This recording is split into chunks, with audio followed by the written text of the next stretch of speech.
buy one of this.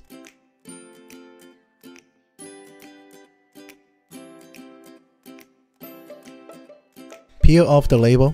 Do not remove the wax underneath it. Put it upside down at the bottom rack. This is a GE washer. Set the cycle to these settings.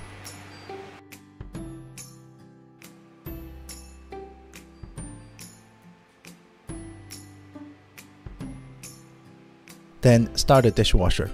If yours already has a self-clean cycle or sanitize cycle, use that one. Cycle is done, take off the empty cleaner. This dishwasher is not that dirty originally, so here is some comparison from others.